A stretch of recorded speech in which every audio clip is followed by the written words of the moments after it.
two men and a mission that wasn't just dangerous, but seems nearly impossible by today's standards.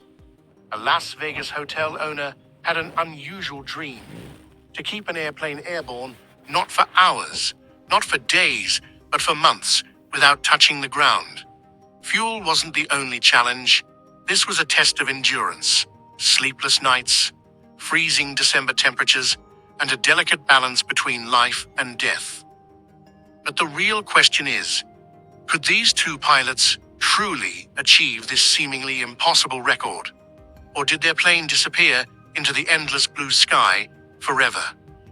This is the story of a bizarre historical event that has faded into obscurity over time. Welcome once again to Zim Voice Videos. In 1956, a man named Warren Bailey opened a hotel in Las Vegas, which was quite different from the city's other large casinos and hotels.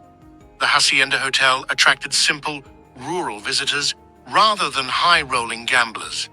Since the hotel wasn't as expensive as others, it became a popular choice among everyday people.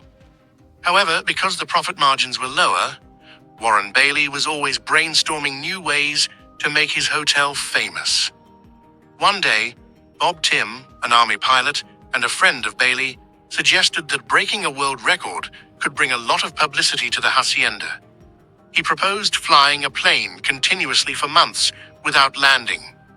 The idea fascinated Warren, but he wondered, would it really make the hotel famous? And more importantly, was it even possible? To understand why this was such a challenge, we need to go back in time. When airplanes were first invented, their flight duration was recorded in mere seconds. For pilots and engineers, the key concern was how long an aircraft could stay airborne. As aviation technology advanced, aircraft could fly for longer periods, but eventually, flight time was limited by fuel capacity. In 1923, the US Army solved this issue by refueling a plane mid-air using another aircraft.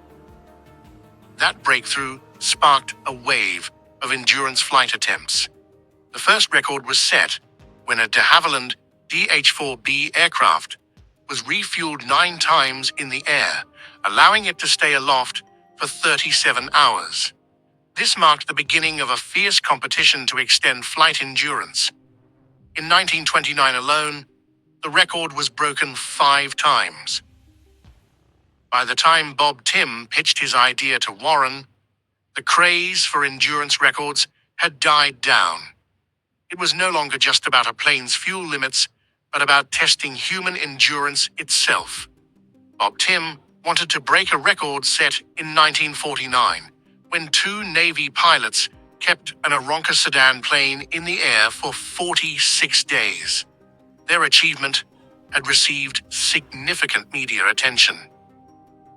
Warren Bailey was convinced this record-breaking attempt would be great publicity for his hotel. He asked Bob Tim to undertake the mission himself, given that he was an experienced World War II pilot. Tim purchased a Cessna 172 from McCarran Field Airport and hired a mechanic to modify the plane for an endurance flight. First, they removed the co-pilot's seat, as a second pilot would be necessary for shifts. One pilot would control the plane, while the other rested on a foam pad in the co-pilot's place. They also removed the back row of seats to create an 8-square-foot storage area for essential supplies. A small sink was installed in the cabin's corner for basic hygiene, and a 995-gallon belly tank was added to provide additional fuel beyond what the wing tanks could hold. An electric winch was installed to hoist fuel hoses during mid-air refueling. To make accessing the belly tank easier, they removed the co-pilot's door and replaced it with a folding panel. A small retractable platform was added outside, allowing the co-pilot to step out and secure the fuel hose. In modern times, standing outside a moving aircraft sounds like something out of a movie. but back then it was a common practice. With the modifications complete, test flights began in the summer of 1958. However, problems arose one after another. The first co-pilot Bob Timm hired was not a good match, and they constantly argued during the test flights. After multiple failed attempts, Timm fired him and looked for a replacement. Meanwhile, engine overheating issues also caused multiple mission failures. During this time, two other pilots, Jim Heath and Bill Burkhart, set a new endurance flight record of 50 days using the same Cessna 172 model. This added more pressure on Timm. By December, he had resolved the plane's technical issues, and on December 4th, 1958, he and his new co-pilot, John Cook, took off under the supervision of officials from the Fédération Aéronautique Internationale, FAI, to ensure there was no fraud. To verify that they did not land secretly, they briefly touched down after takeoff, allowing a chase car to mark their tires with a special white paint. If they landed at any point, the paint would wear off, invalidating the record attempt. 12 hours into the flight, it was time for the first mid-air refueling. The plane flew over a predetermined highway where a refueling truck was waiting. As the Hacienda plane lowered to just 20 feet above the truck driver accelerated to match its speed. 100 kilometers per h, the slowest speed the plane could maintain. The co-pilot lowered the winch, allowing the ground crew to attach a fuel hose, which was then pulled up and connected to the belly tank. This process had to be repeated every 12 hours, at least 100 times, to break the 50-day record. The first few days were spent flying over Las Vegas to ensure that in case of emergency, a landing strip was nearby. Once they were confident in the plane's stability, they ventured over the vast deserts of California. Flying at higher altitudes improved fuel efficiency, but also meant freezing temperatures. Due to modifications, the aircraft's insulation was poor, so they chose to fly closer to the ground to stay warm. As time passed, the pilots developed a strong bond. They spent their free time reading, exercising, and chatting. Each refueling session also allowed them to hoist up other essentials, including food prepared by the Hacienda chef. You might be wondering, how did they manage restroom needs? They had a folding camp toilet seat with a waste bag beneath it, which they emptied over California's deserted areas. This detail only became known years later, after John Cook's wife revealed it. By day 39, exhaustion began taking a toll. One night, Bob Timm fell asleep at the controls.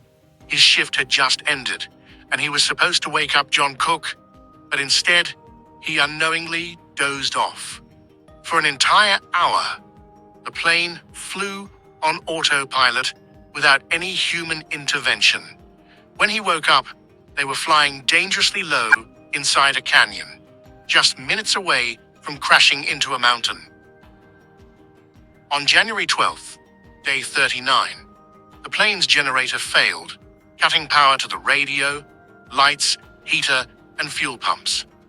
A small wind turbine was sent up to generate enough power for the radio, but fuel had to be pumped manually for the rest of the journey. Despite these mounting challenges, they kept pushing forward. On January 23, 1959, at 3:52 p.m., the Hacienda officially broke the 50-day endurance record. But instead of landing, Timm and Cook decided to continue as long as possible. Finally, after 64 days, 22 hours, 19 minutes, and 5 seconds in the air, they requested permission to land on February 7th, 1959.